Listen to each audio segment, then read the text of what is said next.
1905 3:03 PM अध्याय 66 एक थप्पड़ यून झोंक स्पोक। जिस तरह से चीजें विकसित हुई थी उससे किनयिरो वास्तव में निराश थे। जब तक उसके बच्चों की अभिरक्षा का मुद्दा नहीं था तब तक वह लू लानहुआ के सामने हार मान सकती थी। एक बार जब उसने सोचा कि लू लानहुआ अपने बेटे को दूर ले जाना चाहती है तो किनयिरो अपने हल्के गुस्से के बावजूद गुस्से में थी। वह एक माँ थी। वह अपनी सारी मेहनत की कमाई पीछे छोड़ सकती थी लेकिन अपने बच्चों को कभी नहीं छोड़ सकती थी। ये घर तुम्हारे पास जा सकता है, मैं इसके लिए नहीं लड़ूंगा, लेकिन शेयाओ यी और शेयाओ जियान दोनों मेरे बच्चे हैं। मैं उनके साथ चला जाऊंगा। उद्धरण चिन्ह। किसी तरह यून जियान ने किनयिरो का हाथ पकड़ रखा था। निराशा के कगार पर होने के बावजूद इसने उसे साहस दिया। पहली बार उन्होंने गहरे गुस्से के साथ लू लानहुआ का मुकाबला किया। चाहे वह कितनी भी नम्र क्यों न हो, फिर भी उनमें गुस्सा था। किनयिरो वास्तव में इसे और बर्दाश्त नहीं कर सकता था। उसके पति ने उसके लिए कर्ज और अपने अफेयर की परेशानियों के अलावा कुछ नहीं छोड़ा। अब जब वह तलाक चाहती थी तो उसकी एक हास्यास्पद सास थी जिसने इसे मना कर दिया था। वह तब तक टिक सकती थी जब तक महिला को उसका बच्चा भी नहीं चाहिए था। वह इसे कैसे सह सकती थी। अच्छा अच्छा, अब विद्रोह कर रहे हैं क्या आप? उद्धरण चिन्ह। ये पहली बार था जब किनयिरो ने लू लानहुआ की अवहेलना की थी। उत्तरार्ध कई सेकंड के लिए मूक था इससे पहले कि वह प्रतिक्रिया कर सके। जब वह उसे चूमती थी तो अपना हाथ बढ़ाते हुए वह किनयिरो को थप्पड़ मारना चाहती थी। किनयिरो के गाल पर उसकी हथेली के गिरने से पहले एक सुंदर हाथ ने लू लानहुआ की पुरानी और झुर्रियों वाली हथेली को पकड़ लिया। थप्पड़। इसके बजाय यून जियान ने लू लानहुआ को पहले थप्पड़ मारा था। चारों तरफ सन्नाटा था। थप्पड़ की आवाज आ रही थी। इससे घर के सभी लोग सत्ते में आ गए। लू लानहुआ फिर भी एक प्राचीन थी, चाहे वह कितनी भी अनुचित क्यों न हो। वहां किसी ने कभी नहीं सोचा था कि यून जियान उसे इस तरह से थप्पड़ मार देगा। एक पोती अपनी दादी को थप्पड़ मार रही है। जैसे ही सभी आश्चर्य से देख रहे थे, यून जियान खिलखिलाकर हंस पड़े। कोशिश करो और मेरी माँ को मारो। मैं वादा करती हूँ कि तुम यहाँ से एक स्ट्रक्चर पर बाहर आओगी। उद्धरण चिन्ह। यह नहीं कहना चाहिए कि यून जियान अनादर कर रही थी या उसने सीमा पार कर दी थी। यून जियान ने स्वीकार किया कि वह कोई परोपकारी व्यक्ति नहीं थी। वह अपनी तरह से सुरक्षात्मक थी और वह बहुत निस्वार्थ थी। वह कभी भी किसी ऐसे व्यक्ति के आगे नहीं झुकेगी जिसने उसकी मां को परेशान किया हो। उनकी तथाकथित दादी भी शामिल थीं। लू लानहुआ, जिसे अभी अभी एक कड़ा थप्पड़ लगा था, ने उसका गाल पकड़ लिया और अविश्वास से यून जियान की ओर देखा। यून जियान हमेशा नम्र और डरपोक रहे थे। यहाँ तक कि जब उसने अभी कुछ बेशर्मी से कहा था तब भी सभी ने सोचा था कि उसके पास वापस बात करने का साहस है, लेकिन इससे ज्यादा कुछ नहीं। फिर भी उसने अभी क्या किया था? काया पोती ने अभी अभी उसे थप्पड़ मारा था। लू लानहुआ एक अच्छे स्वभाव के व्यक्ति नहीं थे। आखिरकार वह चतुर होने के लिए शहर में कुख्यात थी। वह बहस करने और अपमानजनक रूप से जिद्दी होने में सबसे अच्छी थी। आज उसकी पोती द्वारा थप्पड़ मारे जाने के बाद अब उसके लिए शांत होना असंभव था। शानदार। अब दुखी है ना? आपने अपनी असली दादी को मारने की हिम्मत कैसे की?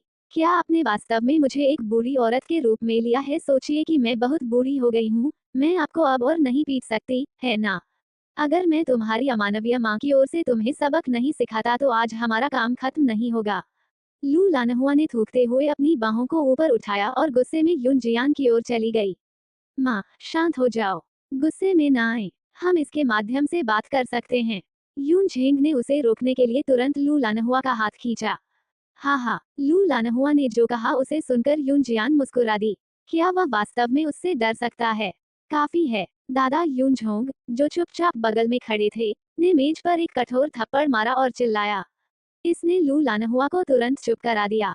ऐसा लगता था कि वृद्ध सर यून अभी भी कम से कम लू लानहुआ के प्रति श्रद्धावान थे। परिवार की दुर्दशा से पीड़ित यून झोंग को ऐसा लग रहा था जैसे वो कुछ समय के लिए एक दशक का हो गया हो। उसने किनयिरो पर ऐसे आह भरी जैसे कि वह एक महत्वपूर्ण निर्णय लेने से सूख गया हो। तलाक। तलाक ले लें। दोनों बच्चों को अपने साथ ले जाएं। यही आपका यून परिवार ऋणी है। उसने एक गहरी आह भरी। 1905 3:04 PM अध्याय 67 तलाक की तैयारी और मासिक परीक्षा। यून झोंग, निश्चित रूप से, यहाँ किनयिरो को भी मनाने के लिए था। उनका प्रारंभिक लक्ष्य लू लानहुआ के समान था, ताकि तलाक को रोका जा सके। ये सिर्फ इतना था कि उनका रवैया लू लानहुआ जितना कठोर नहीं था। हालांकि उन्होंने अभी एक और निर्णय लिया था। उनकी सबसे छोटी बहू को अपने अविवाहित बेटे से शादी करने के कारण नुकसान उठाना पड़ा था। उनकी शादी के वर्षों में कभी भी अच्छा दिन नहीं रहा। ये कठिनाइयों से भरा हुआ था। यून झोंग को किन येरो के लिए खेद हुआ। वो किसी और की अद्भुत बेटी भी थी, लेकिन यून गैंग से शादी करने के बाद उसका जीवन बदतर हो गया था। यून झोंग ने समझौता किया और अंततः जाने देने का फैसला किया। उनके शब्दों ने सभी को चौंका दिया। किन येरो को उम्मीद नहीं थी कि वो उसके पक्ष में होगा, क्योंकि जब कोई कलह होती थी तो वह आमतौर पर खुद ही रहता था। गर्मजोशी ने उसके दिल को भर दिया। उसने तब और वहां तय किया था कि जब वह अपने बच्चों के साथ बस गई थी तो वह बूढ़े आदमी से मिलने के लिए वापस आएगी।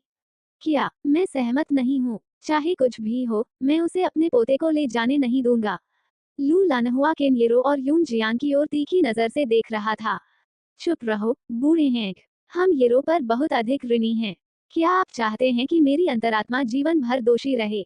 लू लानहुआ पर गरजने के दौरान यून झोंग ने कई बार टेबल को जोर से थप्पड़ मारा। वह इसके बजाय उसके चेहरे पर अपनी हथेली थप्पड़ मारने के करीब था। लू लानहुआ अभी भी बूढ़े आदमी के गुस्से से डर गया था।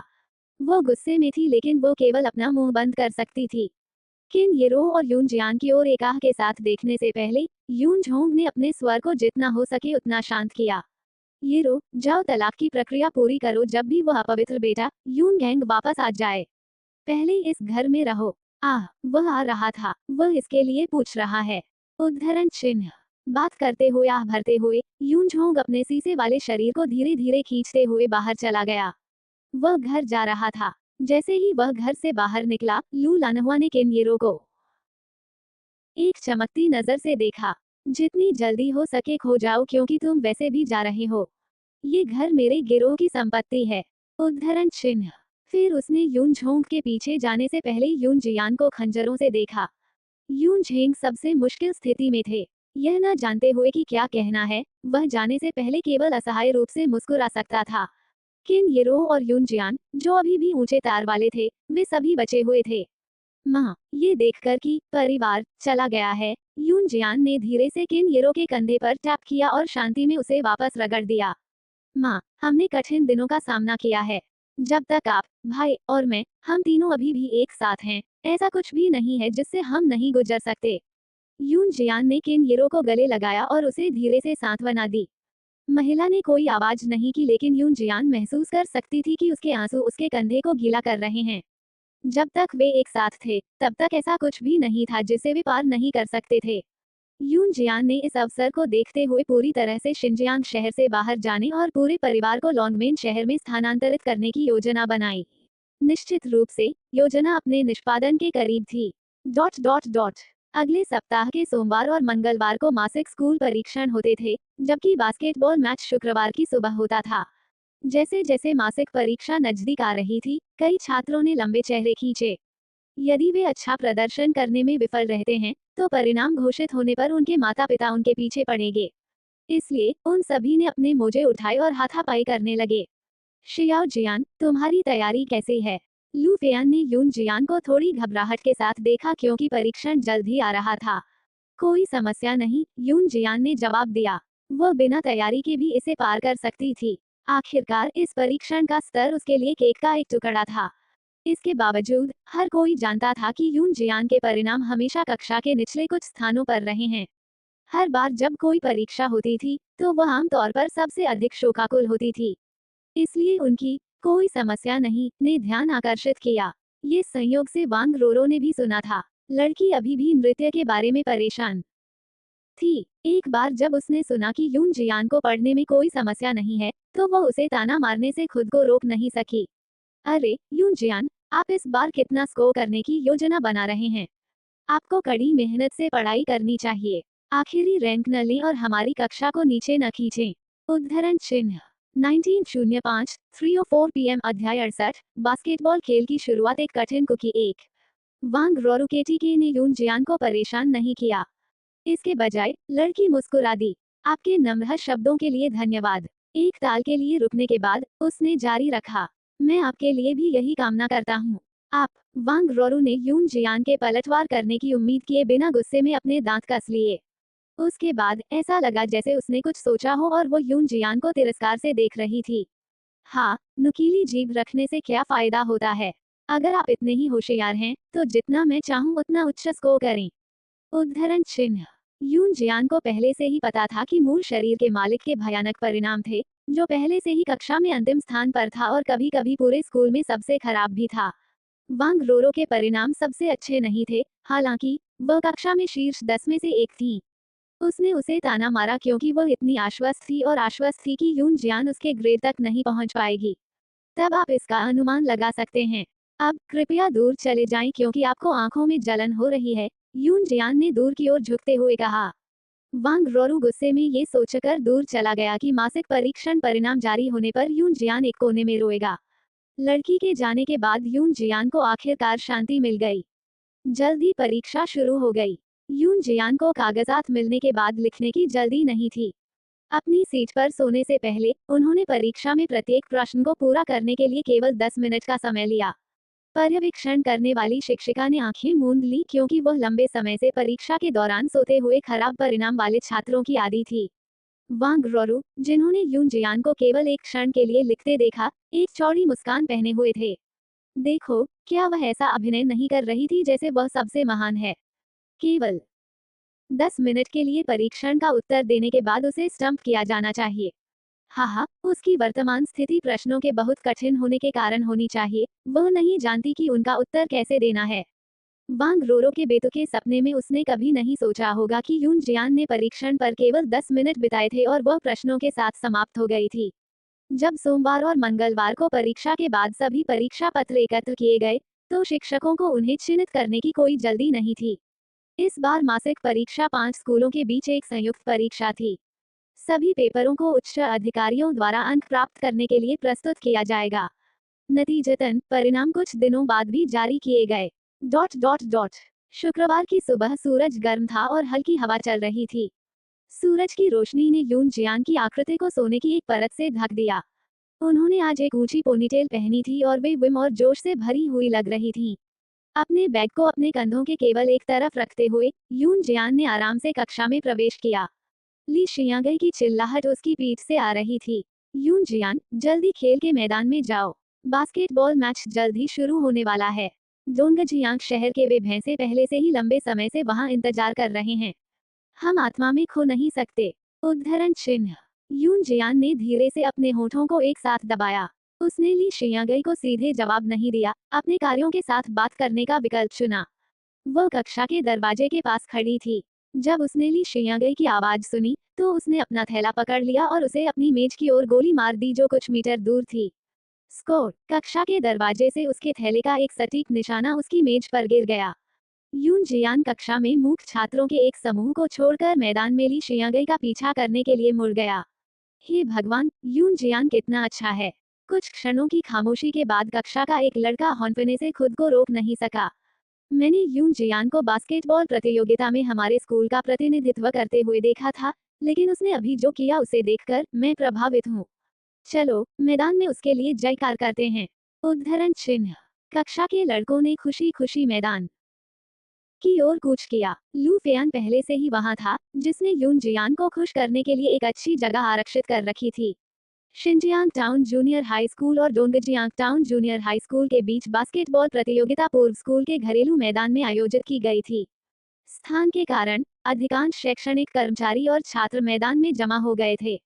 वर्तमान में बास्केटबॉल कोर्ट पर यून जियान का सुंदर ढांचा लंबे और मजबूत बास्केटबॉल खिलाड़ियों के बीच छोटा और नाजुक लग रहा था।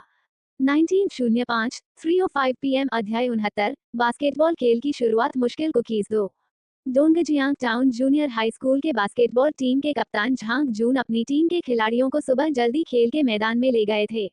जब उसने यून जियान को देखा, तो उसकी आंखें लगभग सीधी रेखाओं में टूट गईं कि वह कितना मुस्कुरा रहा था। यून जियान के शिनजियांग टाउन जूनियर हाई में खेलने के साथ डोंगजियांग टाउन जूनियर हाई निश्चित रूप से जीत जाएगा। बास्केटबॉल खेल रही एक लड़की, हाँ, वे मजाक कर रहे होंगे। वास्तव में झांग जून अकेले ऐसे व्यक्ति नहीं थे जिनके मन में यह विचार था। शिनजियांग टाउन जूनियर हाई के अधिकांश शिक्षण संकाय और छात्रों ने एक ही चिंता साझा की। डोंगजियांग टाउन जूनियर हाई स्कूल की बास्केटबॉल टीम के खिलाफ भाग लेने और खेलने वाली एक लड़की कुछ ऐसी थी जो हाल के वर्षों में कभी नहीं हुई थी। आखिरकार यह एक तथ्य था कि लड़कियां लड़कों की तुलना में शारीरिक रूप से कमजोर थीं। क्या जीत अभी भी उनकी हो सकती है? फिर भी हर कोई बेसब्री से देख रहा था। बीप, न्यायाधीश की सीटी बजाई गई। दोनों टीमों ने अपनी जगह ले ली। इस बास्केटबॉल प्रतियोगिता के लिए मैचों के 3 सेट थे, जिनमें से 3 में से सर्वश्रेष्ठ जीतेगा। इसका मतलब था कि 2 गेम जीतने वाली पहली टीम को विजेता माना जाएगा। अन्य खिलाड़ियों की तुलना में जो काफी घबराए हुए थे, यून जियान बहुत अच्छी मानसिक स्थिति में थे। वह बास्केटबॉल खेल से बिल्कुल भी दूर नहीं थी। इस प्रतियोगिता के बास्केटबॉल कोर्ट पर एकमात्र लड़की के रूप में यून जियान ने अनिवार्य रूप से दर्शकों का ध्यान आकर्षित किया। मैं शिनजियांग टाउन जूनियर हाई और डोंगजियांग टाउन जूनियर हाई के बीच वार्षिक मैत्रीपूर्ण बास्केटबॉल मैच के पहले खेल की शुरुआत की घोषणा करता हूँ। खिलाड़ियों, तैयार हो जाओ। उद्धरण चिन्ह। तैयार। बीप, न्यायाधीश ने सीटी बजाई जो प्रतियोगिता की आधिकारिक शुरुआत का संकेत देती है। जाओ, यून जियान, जाओ, यून जियान। उद्धरण चिन्ह। जैसे ही सीटी बजाई गई और मैच शुरू हुआ, एक जोरदार और समकालिक जयकार शुरू हो गई। दर्शकों ने आश्चर्य से देखा कि चिल्लाहट कहां से आई। केवल 9वीं कक्षा की कक्षा 6 के सभी लोगों को यून जियान को लयबद्ध रूप से प्रोत्साहित करते हुए देखा। जय जयकारें गूंज रही थीं। बास्केटबॉल कोर्ट पर वापस, यून जियान का तुलनात्मक रूप से छोटा फ्रेम बास्केटबॉल के साथ दौड़ गया था। मैच शुरू होने के बाद बिजली की हड़ताल की तरह यात्रा कर रहा था। यह ऐसा था जैसे गेंद ने उसके हाथों में अपना जीवन प्राप्त कर लिया था क्योंकि यह फुर्तीला और गतिशील लग रहा था। यून जियान को प्रतिद्वंद्वी के हुप की दूरी के करीब देखते हुए झांग जून ने घबराहट में उसे देखा और अपनी टीम के सदस्यों पर चिल्लाया, उसे ब्लॉक करो, उसे ब्लॉक करो। उन्हें उम्मीद नहीं थी कि वेन रुई महत्वपूर्ण पहली गेंद सीधे यून जियान को सौंप देंगे, और न ही उन्हें उम्मीद थी कि जिस लड़की को उन्होंने नीचा देखा था, वो वास्तव में इतनी गति रखती है। वो करीब आ रहा था, करीब। उन 2 विरोधी खिलाड़ियों को देखते हुए जो उसे आगे बढ़ने से रोक रहे थे, यून जियान अचानक मुस्कुराए। बास्केटबॉल में एक नियम था जिसमें कहा गया था कि आपको गेंद को ड्रिबल करना चाहिए और इसे पकड़ते समय दौड़ना नहीं चाहिए। इसके बावजूद उन्हें रोकने का कोई रास्ता नहीं था। यून जियान ने मुस्कुराया। उसके हाथ में बास्केटबॉल को एक ड्रिबल देते हुए गेंद एक अद्भुत गति से विरोधी टीम के 2 खिलाड़ियों के बीच की ओर उछली, जिसका जवाब देने के लिए दोनों में से कोई भी तेज नहीं था। जैसे ही गेंद उन दोनों खिलाड़ियों को पार कर गई जिन्हें उसे ब्लॉक करना था, यून जियान भी उनकी ओर दौड़ा। क्या वह पागल है? वह गेंद को सीधे उन्हें पास कर रही है। हम हारने वाले हैं, हम हारने वाले हैं। दर्शकों ने शोर मचाया। हालांकि जब यून जियान 2 विरोधी टीम के खिलाड़ियों के ठीक सामने थी, तो उसने एक सख्त स्टाम्प लिया और उछल पड़ी। अगला दृश्य सभी के लिए एक बड़े आश्चर्य के रूप में आया, जिसने उन्हें मौके पर ही चौंका दिया। 2 मीटर ऊंची छलांग लगाते हुए यून जियान लड़कों के ठीक ऊपर से पलट गया और कोर्ट पर अच्छी तरह से उतरा। बास्केटबॉल दोनों सदस्यों के माध्यम से भी चला गया, अपने प्रक्षेप वक्र का अनुसरण करते हुए और एक बार फिर ड्रिबल करने के लिए यून जियान के हाथों में उतरा। दर्शकों ने अपने जबड़े गिरा दिए। कोर्ट और साइड साइड बिल्कुल चुप थे। सबके मन में एक ही विचार था, हे भगवान, आप इस तरह बास्केटबॉल खेल सकते हैं। वाह, ये लड़की, वह एक कठिन कुकी है। उद्धरण चिन्ह। उनकी भावनाओं का निष्कर्ष था, पवित्र शतारांकंती। उद्धरण चिन्ह। वे पूरी तरह से सदमे में थे। 1905 3:05 PM अध्याय 70 किन येरो का सबसे अच्छा दोस्त अनुवाद का अंतहीन कल्पना अनुवाद संपाद का अंतहीन कल्पना अनुवाद।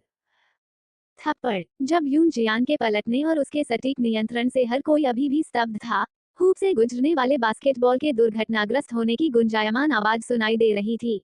यून जियान ने आसानी से रिवर्स डंक कर लिया था। रेफरी ने अपनी सीटी बजाई। पहला match Xinjiang town junior high school की बास्केटबॉल टीम ने जीता था। सभी दर्शक दंग रह गए, वे जीत गए थे, उन्होंने पहला दौर जीत लिया था। पहले गेम में 10 मिनट भी नहीं हुए थे, लेकिन वे वास्तव में जीत गए थे। इसके अलावा जिसने खेल को इतने संक्षिप्त रूप से समाप्त किया वह यून जियान था, जिसे सभी ने सोचा था कि टीम पर बोझ पड़ेगा।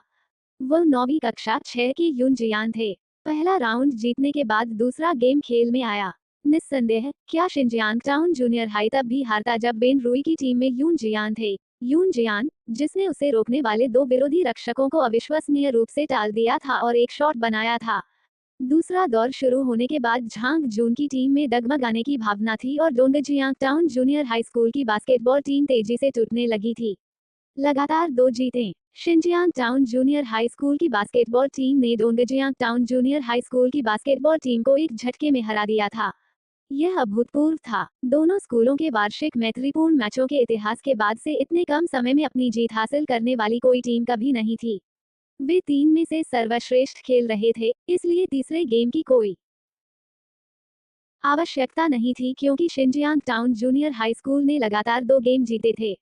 स्कूल की हड़बड़ी और तालियों की गड़गड़ाहट के बीच झांग जून और उनकी टीम जल्दबाजी में बाहर निकल गए।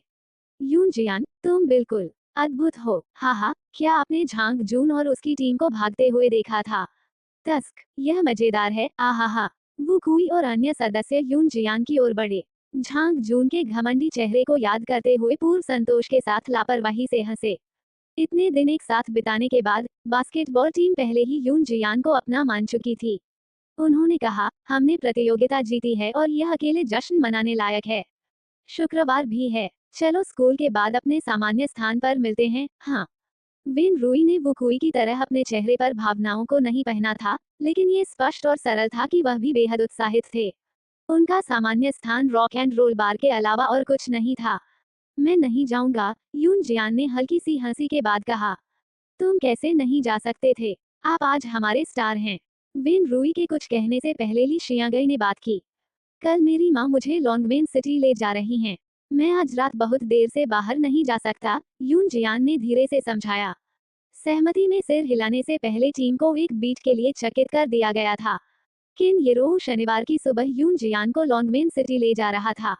यही वास्तविकता थी। वे अब वर्तमान घर में नहीं रह सकते थे। लू लानहुआ के चरित्र के साथ उन तीनों को जल्द या बाद में स्थानांतरित करना होगा। किन येरो अपने परिवार के पास वापस नहीं जाना चाहती थी। किन जुनलान से उनके परिवार का रवैया स्पष्ट था। संयोग से लोंगमेन शहर में किन येरो की एक सबसे अच्छी दोस्त थी और वह एक सरकारी अधिकारी भी थी। अब कहीं जाने की जगह नहीं होने के कारण किन येरो ने उसकी मदद मांगने के बारे में सोचा। इसके बावजूद उन्होंने वर्षों से एक दूसरे को नहीं देखा था। चूंकि किन येरो ने यूंग गैंग से शादी की थी, इसलिए उसके पास अपने सबसे अच्छे दोस्त से मिलने के बहुत कम मौके थे। उसे नहीं पता था कि वो इतने वर्षों के बाद भी उसकी मदद करेगी या नहीं। किन येरो की सबसे अच्छी दोस्त हाई स्कूल के दौरान उसकी सबसे करीबी दोस्त थी। दोनों ने एक दूसरे के रहस्य साझा किए। किन येरो उस समय एक उत्कृष्ट छात्र थे, जिन्होंने यून यी की तरह दी सीनियर हाई स्कूल में दाखिला लिया था। ये सिर्फ इतना था कि उसके बाद उसकी पारिवारिक स्थिति ने उसे स्कूली शिक्षा जारी रखने की अनुमति नहीं दी और उसे यून गैंग से शादी करने के लिए बीच में ही पढ़ाई छोड़नी पड़ी।